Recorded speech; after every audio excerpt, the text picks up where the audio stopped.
Okay, first of all, how do you say your name? Is it Tiana or? Yeah. Okay. hmm Okay, cool. So how are you? Where are you?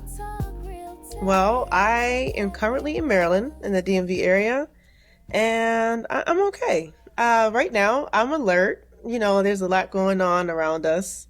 So I'm alert. I try to stay up to date just enough to not disturb my personal peace, if that makes sense. But I still want to know in case I have to pivot or prepare in any kind of way. I'm a big fan of avoidance. I don't watch the news. The only time I really catch the news is around the NBA Finals or WNBA when I'm looking at WNBA news and then something else pops up and I'm like, I didn't want to know anything about the political climate. So right now I'm in a space where I think I'd be comfortable running up my credit cards because, why not? Right? We're at that point now, right? Like, why not? It's fine. But yeah, so before we get started, do you want to play a little game? Yeah, let's do it. Even if you didn't want to, we were gonna do it. So I just learned about this game today. So honestly, like I kind of know the rules, but I kind of don't. So the Okay. name of the game is called Who Said That? It was created by Kinfolk Oh, Games. man. Yes. So essentially, for this round, we have three categories. Yes, music, history, and TV. All right. So I'm gonna say a quote, and you have to guess who it is, or like what movie or song or whatever it is. You get one guess, and if you get it wrong, I get the point. Oh man. All Okay. right. Let's go All for it. right. Cool. Category is music. Love should have brought you home last night.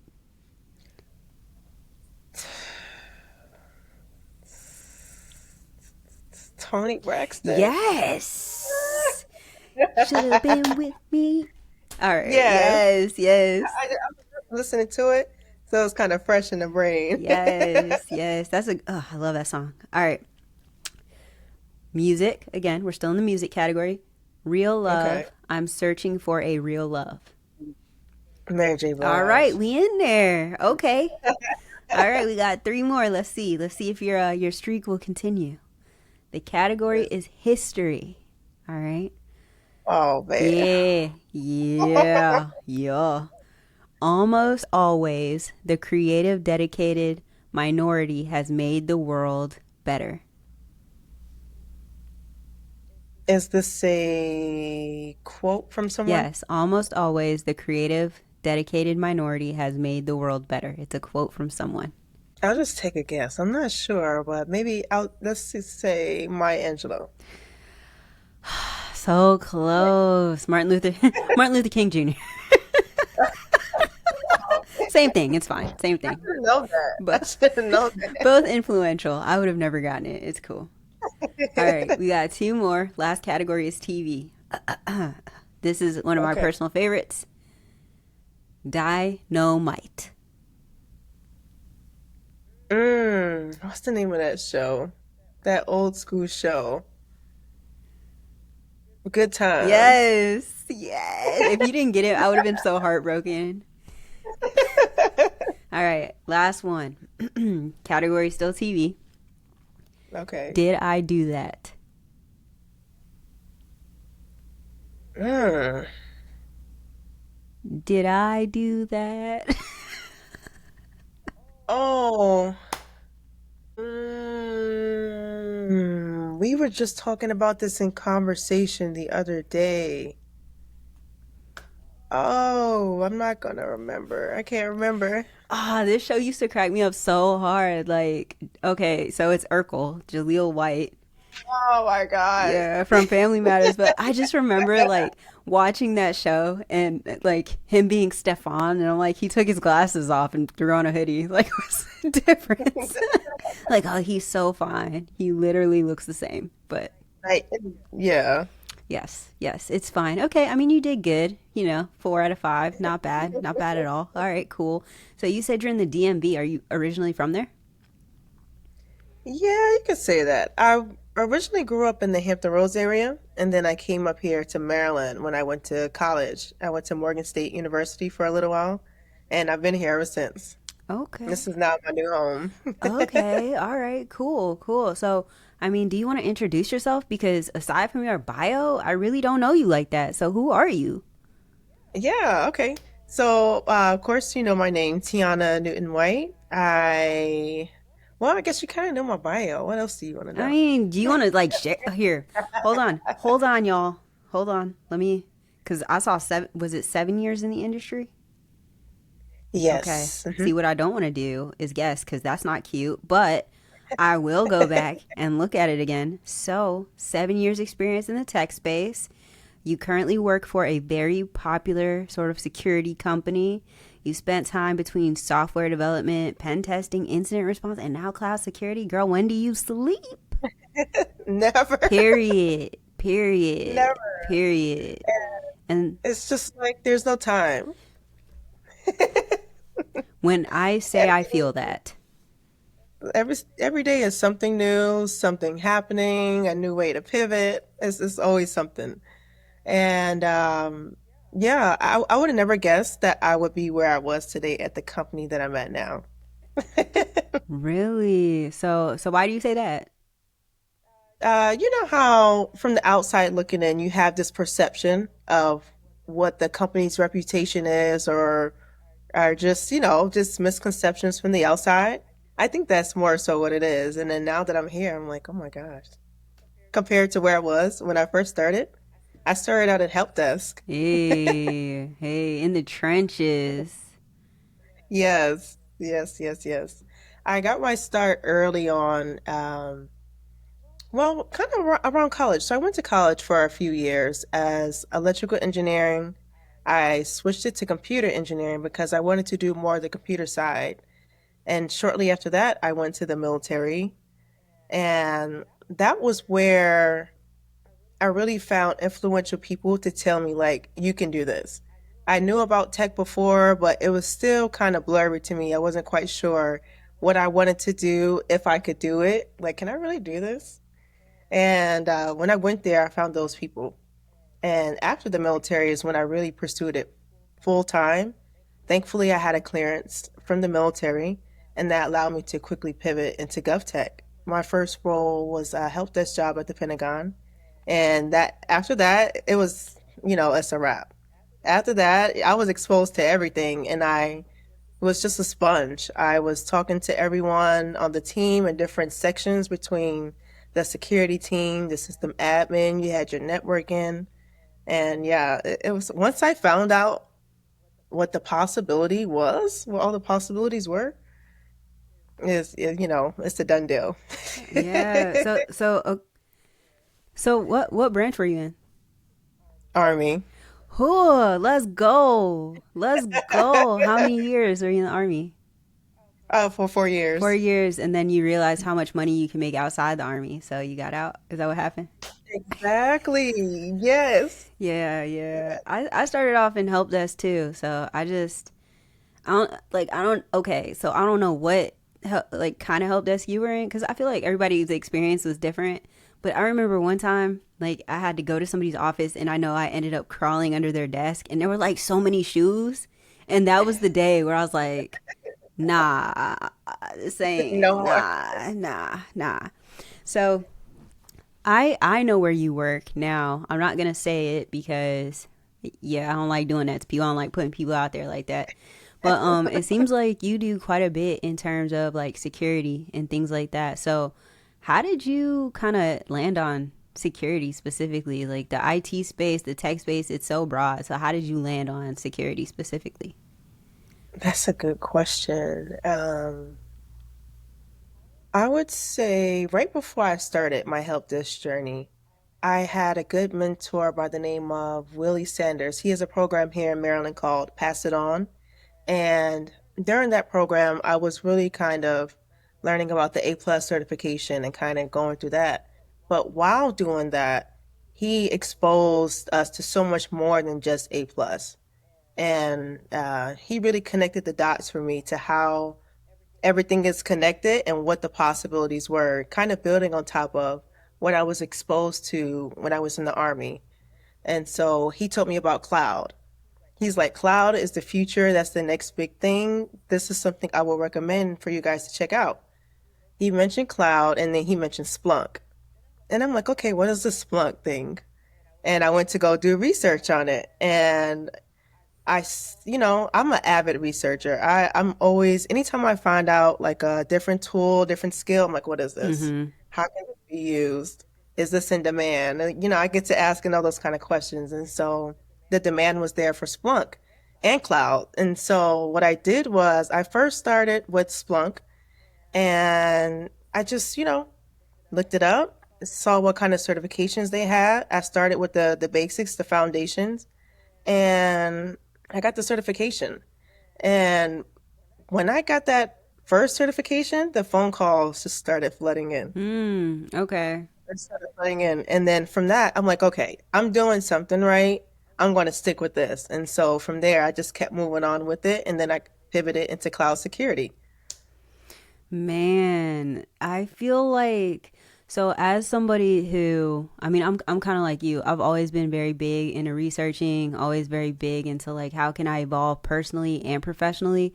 I spent most of my 20s like hardcore studying. I was going to school full time. I was in the army full time, traveling, all that stuff. And I think to myself like I didn't have no fun. No, I didn't have mm-hmm. no fun. And so now I'm in my 30s trying to have fun and it's not cute.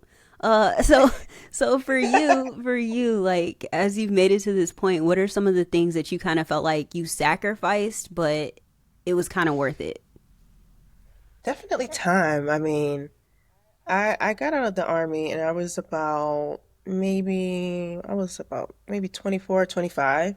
From there until now, maybe I was a little bit younger. It's in my early 20s, but from there until now, I've been grinding. Mm-hmm. I would definitely say it's been di difficult to balance friendships and relationships because you want to dedicate your time to the craft and hone in on your craft, but you also have to remember to spend time with your family. And I would say it's been difficult doing that. I've sacrificed even going out. There's times when I wanted to go out, but I'm like, I got to get this certification. I got to get it now, and then I'll have fun later.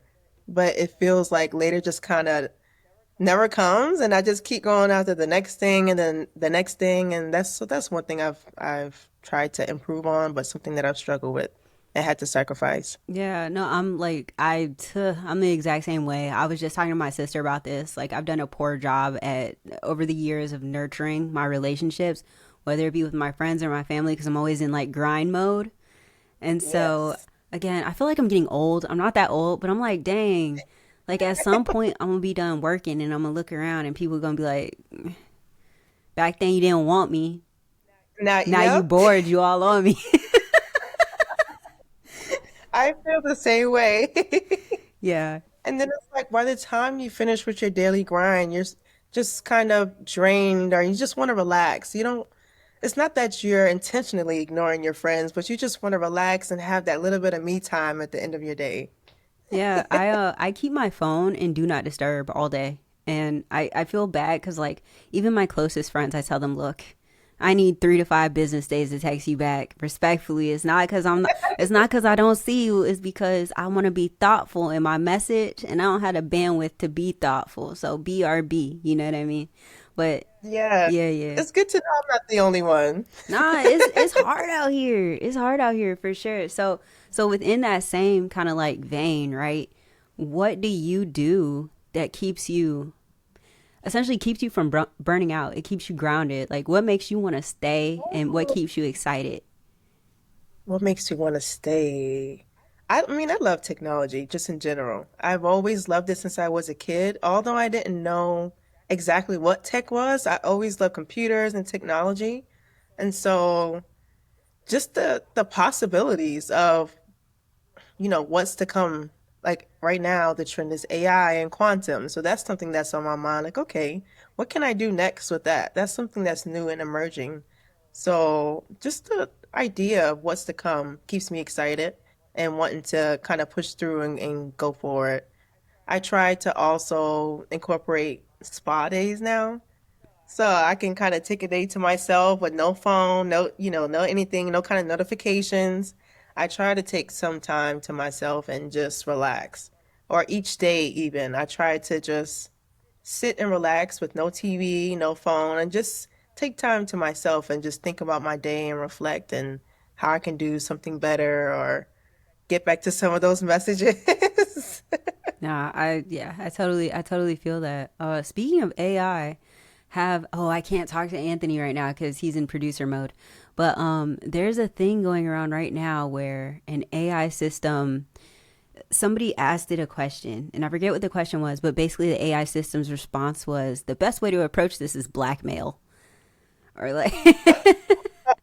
And so and I wish I remember where I saw it, but it really highlighted the fact that, because I feel like everyone's going, AI is magic. It knows everything, right? And for a lot of people, especially if they're not tapped into technology, they don't understand like AI is just a bunch of data, right? It's a bunch of data that humans gave it, which is why, bias is a whole thing, but it's a bunch of data that humans fed it, and then it essentially guesses based on whatever you prompt it for, right? So, from your perspective, I actually have two questions on this.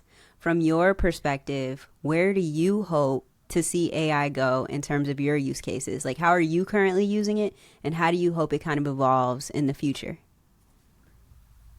Would it be crazy to say that I hope it doesn't evolve?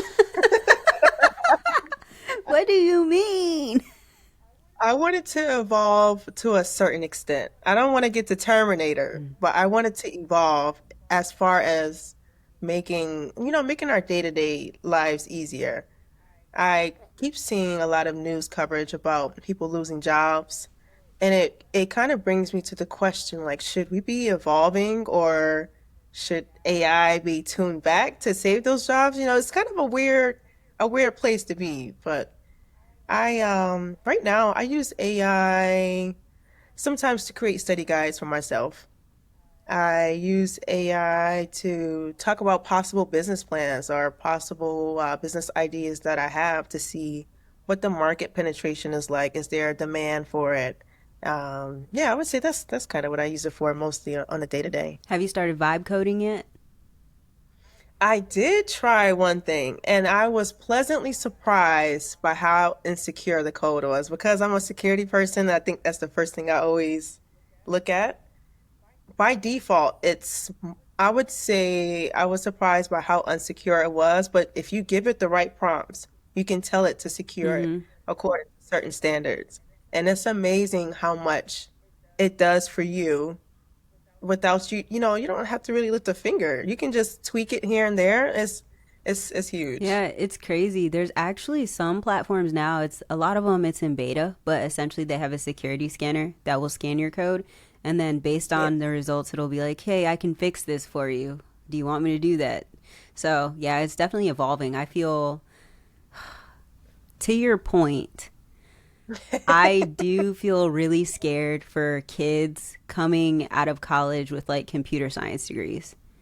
I feel especially like because they're at that entry level, and who's to say that those entry level positions, right, those repetitive tasks won't get, replaced by AI. That is, yeah, yeah. So it is pretty scary. But all right, so tech, you're working in tech. What is, I would imagine you've been in the game for a little bit, so I know for a fact people reach out to you, they ask you questions, they're like, I'm trying to be just like you because you got it all together. You making six figures. Look at your Rolls Royce, right? They probably reach out to you and they ask you for advice. So say I'm one of Mhm. those people. Hey, I'm trying to get like you. I'm trying to get in the game. What kind of advice, like honest advice without holding back, what advice would you give me?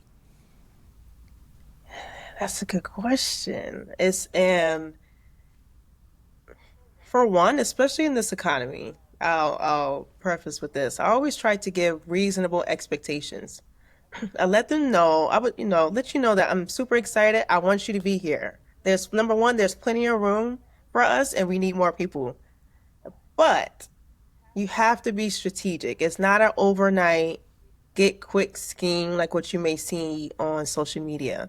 There's a lot of different things on social media that may give you the wrong perception. So I try to set realistic expectations and I would tell them that you're going to fail. The way that you recover from it is everything. Everyone fails, and it's just about how you recover. The quicker that you recover, the quicker you can succeed. Don't take years to make bad choices or to fail or make mistakes. Make the mistakes as soon as possible. because you'll advance a lot quicker. Don't be like me and be wait years and be afraid. I can't imagine where I would be if I would have not been as afraid earlier on in my career. But for sure, I would say, come on. What was holding you There's plenty of back? space. What was leading to that apprehension at the beginning of your career? I would say not seeing a lot of people that look like me in the space definitely added to that. So I'm feeling like I had to be perfect. Everything has to be perfect. I can't afford to make a mistake.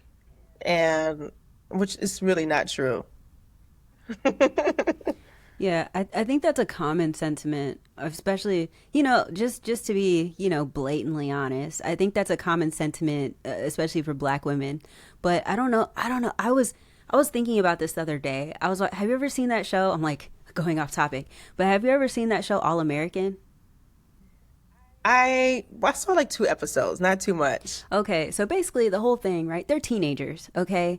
And there's a girl in the show, and I don't know why this irked me so bad, but there's a girl in the show. She's friends with like this gangbanger and all these people who treat her real bad, but she's always like their cheerleader. She's always taking care of them. And I was like, why are black women always having to carry the world on their back?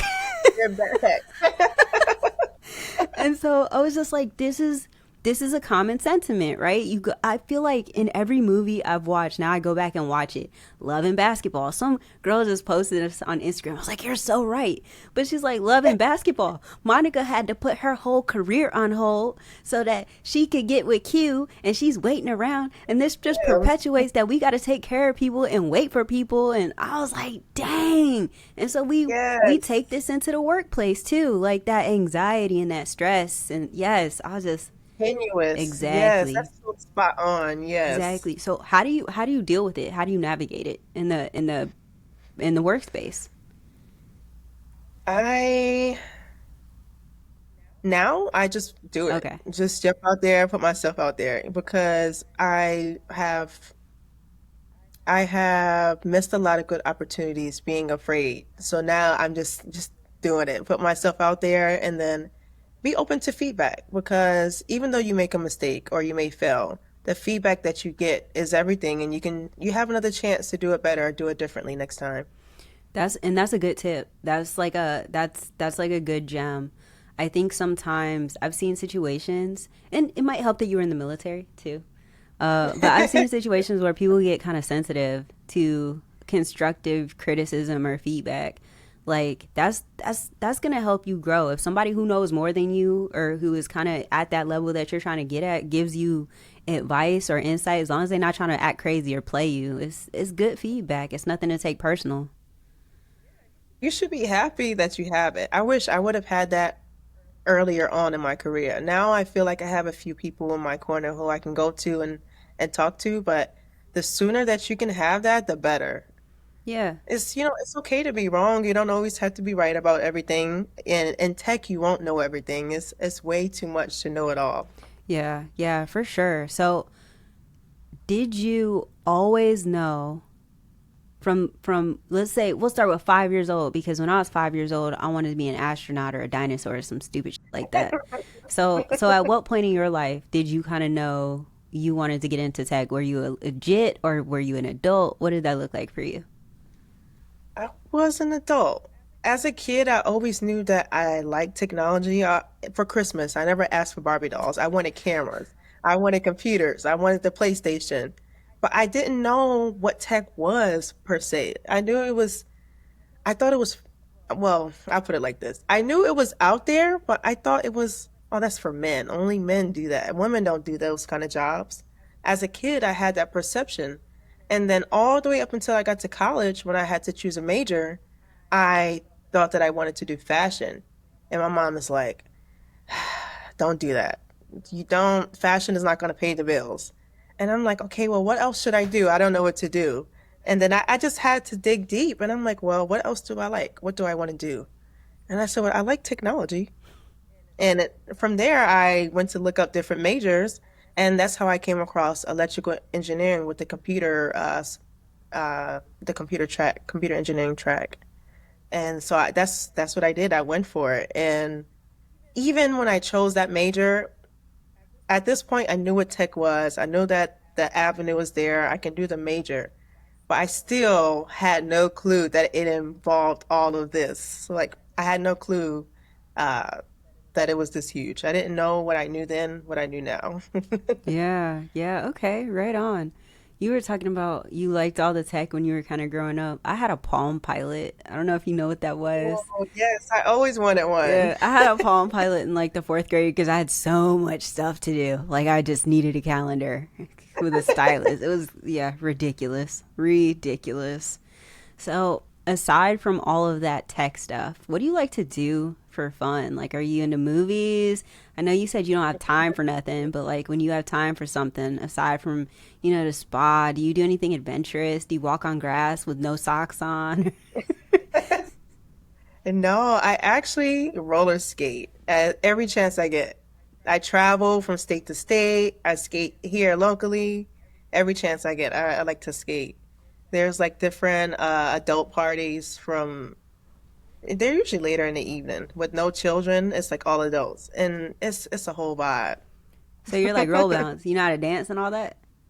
I, I No, do. no, no. Hey. That was kind of funny. We skate at the skating rink that Roll Bounce was recorded in. Cascade? No, it was recorded in Illinois. Oh, ATL. What's the ATL movie? That the skating movie. I think it is called ATL, ATL, yeah, right? with Ti. TI, right? Yeah, Yeah. yeah. That one was at Cascade. We skate there too. Okay, okay, okay. Yeah, the one in Illinois. Oh yeah, yeah, yeah. Roll bounce. Okay, okay, yeah, yeah, yeah. Okay, I'm remembering now. And then you had the dude. Who was the dude? Ah, Sweetness. Sweden. Yes. Now I'm gonna go back and watch that movie. I love that movie. Yeah. So Tiffany, Stats on Stats co-host, aka my wife, she loves skating. Absolutely loves it. Really? Where are you located? I don't, you said I'm in Dallas? Tampa. Oh, Tampa. We come down there. It was a party this past weekend in Tampa. It was in Orlando, and then Sunday night was in Tampa at United Skates. Oh, that's where Tiffany skates. She be skating over Yeah, there. oh, I've seen her before. Yeah, yeah. She be over there. What were you? Wait, what party was in Tampa? You said you live in DC. What was here that you came here? A party? What? Inferno. Okay. It's a party that happens every year around the same time this month. And it's during the night. There's skating during the day. There's a day party, pool party. It's a vibe. Okay, so you had fun. You at least had fun one time this month. I did. I did. Yeah. Yeah, yeah. No, that's cool. No, I don't really. I can't skate at all. I tried. I'm not. It's not for me. It's not my ministry. But I think it's such a cool thing to watch other people do for sure.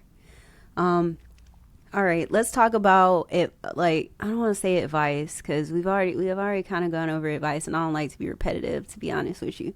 All right, so have you seen the movie Sinners?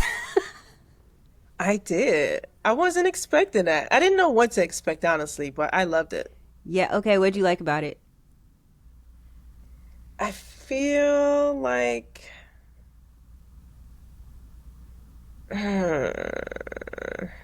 I just feel like that was a movie for us. It just uh I don't know. Sinners, Sinners to me, like based on the trailer, my sister is like, because I asked her, I was like, "You want to go see Sinners?" She was like, "Ain't that a slave movie? I don't want to see no slave movie." Like, nah, it's not that. Who's the girl? There was one girl in Haley Steinfeld.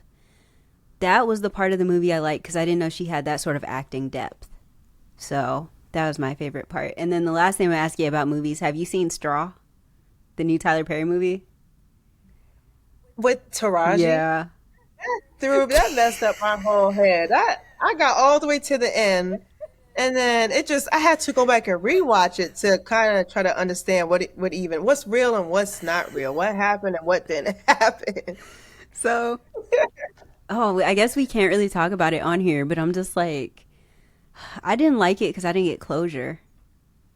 Yes, what happened next? Are you going to show her burying her? Are you going to show how did she go to jail? Like what happened? Yeah, yeah. I was like, I just didn't get any closure. But All right, Yeah. I had a couple questions I really wanted to hit, so I'm gonna check just to make sure, because I was like, I want people to know smart stuff. All Let me right. about you mentioned something about the advice. There's always so much you want to say, and then when you're on the spot to say it, it just all So disappears. no, what happens though? What happens is typically organically people will answer questions without them actually being asked, right? And so then you get to a point where you, especially when you're actively listening, you're like, oh, you already answered that, so you look crazy being like, oh, what kind of advice do you have? You're like, yeah, I just said that like 10 minutes ago, but what, whatever.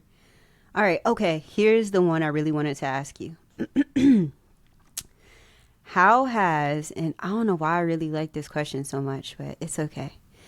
No, it's not how. Have you ever surprised yourself with your own resilience? A moment where you thought, I didn't even know I had that in me. You know what? I'll use my current job as an example. I prep for this interview literally night and day. I'm a prepper person. When it comes to performing at work, I want to do the best that I can do. So I will prepare night and day until I actually do the thing. It's something I need to stop doing, or not, not going as hard. But that's neither here nor there.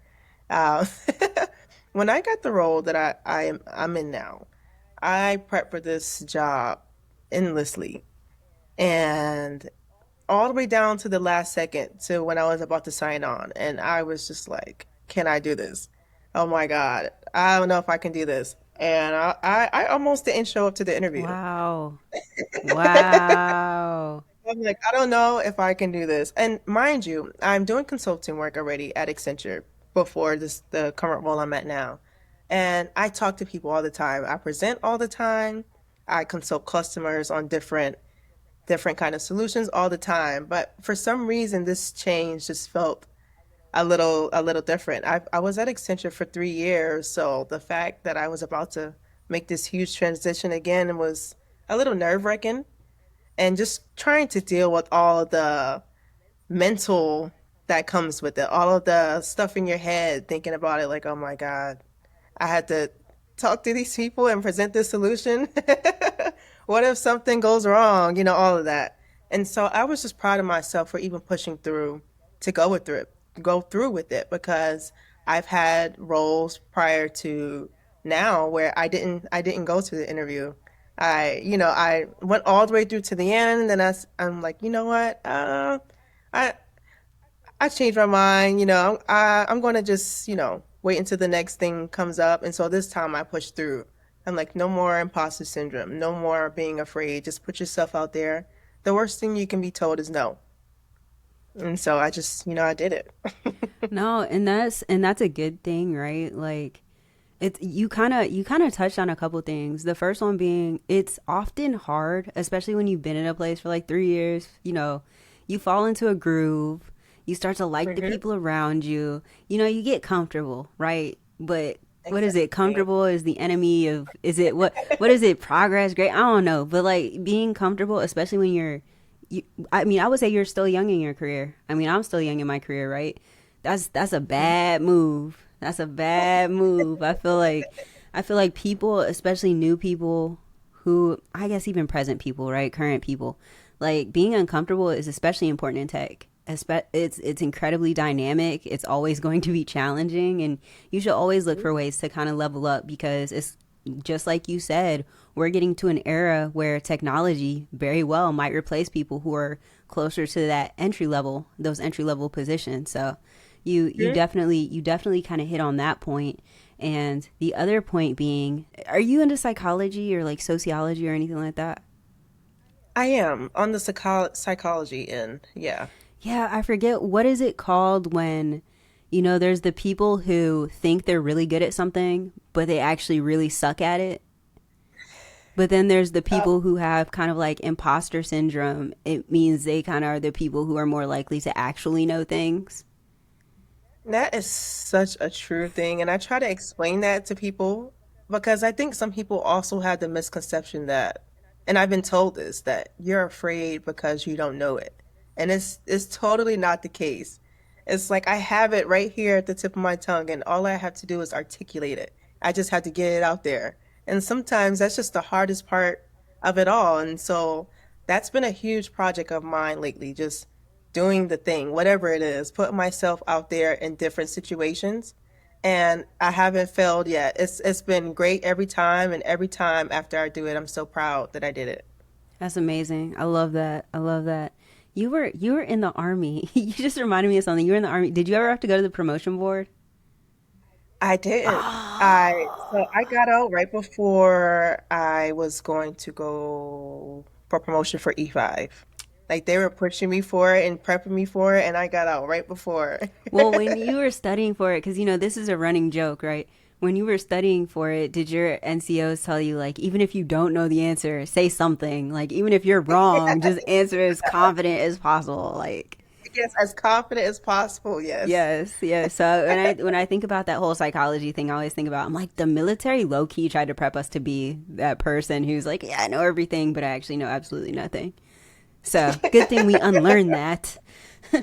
For sure. Yeah, yeah, for sure. So are there any projects you want to shout out? I know you're working for Path. Are you still with Path, or like what's that look like? Yes, I am. We're actually about to start up the next cohort in January. Applications are set to start accepting new people in August. Well, we're going to start interviewing people, but the applications are actually open now. Um, Prior to now, I've been kind of involved just anywhere, hopping in as needed, kind of helping with some of the training, anywhere that she needs me. I love Shaniqua. She's great. Yeah. But it's been good. It's really a good way for anyone, especially like for me, pivoting from consulting to sales. It was huge for me. I was a participant in that program actually, and I took everything from it and applied it. That's literally all I did. She gives you everything that you need, and I took it and applied it. I was already kind of pushing for it on my end already, and she just gave me like it was like the icing on the cake. It was just like the last bit of information that I needed to actually make the pivot. I'm an avid researcher, so although I am in the current position that I am in now, I'm already looking like, okay, this is where I am. Where am I going to be in 5 years? How do I get there? What does that look like? What are my skills right now? What do I need to get better at? Or what do I need more of to stay competitive? With the current landscape, I see so many layoffs happening, and it's just something you can never predict it, but I try to insulate myself as much as possible, if that makes sense. Yeah, yeah, no facts. I've only heard good things about Path. I don't know. I feel like so. I feel like anybody who has met Kenneth or gone through Kenneth's program is then like, I went through Ellington Cyber Academy and then I went to Path, and I'm like, oh, okay, all right. And everybody's just got so many good things to say about it. So y'all are doing something right over there. Got me over here like maybe I need to go into pre-sales. Yes, come on. Yeah, Come on over. eventually, maybe. But cool. Well, I we're running up on time, but before we like disconnect forever, is there any you want to do a shout out? You want people to connect with you? What's up? Yes, I don't really have any other socials as far as, like a professional platform besides LinkedIn. So just feel free to hit me up on LinkedIn. If you have any questions about trying to transition to tech, into cybersecurity, or even sales, feel free to just inbox me. I'm always open to helping. It's something that I've kind of made my mission to kind of lend that helping hand, because I wish I would have had it when I was coming up or early in my career. So, yeah. Cool. Awesome. Right on. Well, you heard it first. Go ahead and blow up her DMs. Cool. Well, thank you so much for taking the time to chat with me. I really appreciate you. Thank you for having me. Cool. Well, I'll catch you later.